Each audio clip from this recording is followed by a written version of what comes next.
So Indian phenotype याला साध्या भाषेत मला सांगायचं झालं तर थिन फॅट म्हणजे सडपातळ असणारी व्यक्ती देखील पोटावर चरबी जास्त असणे किंवा ढेरी असणे याला थिन फॅट असं इंग्लिशमध्ये संबोधलं जातं. सो यात इंडियन जेनेटिक्स हा कसा त्याला इम्पॅक्ट करतो याविषयी आपण थोडक्यात बोलूया.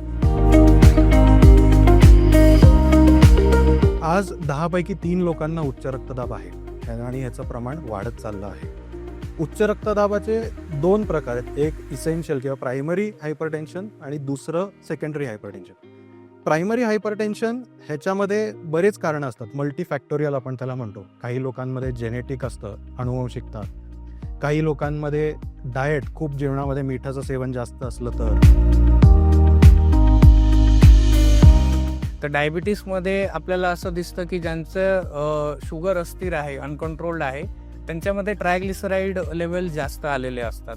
आणि जेवढं ट्रायग्लिसराईड शरीरात वाढतं तेवढं आपलं रक्त अधिक प्रमाणात घट्ट होतं आणि रक्ताभिसरण जे असतं, सर्क्युलेशन, त्याच्यामध्ये प्रॉब्लेम येऊ शकतो. हृदयविकारचा झटका आला म्हणजे नेमकी पेशंटला नेमकी सिम्पटम्स काय असतात, लक्षणं काय असतात, की मॅक्सिमम लोकांना, सर्वांना आपल्याला माहिती आहे की छातीत खूप दुखलं, मोस्ट ऑफ द टाईम सर्वांना डाव्या बाजूलाच दुखतं आणि डावा खांदा दुखला. तर हे 2 सर्वात महत्त्वाची लक्षणं आहेत.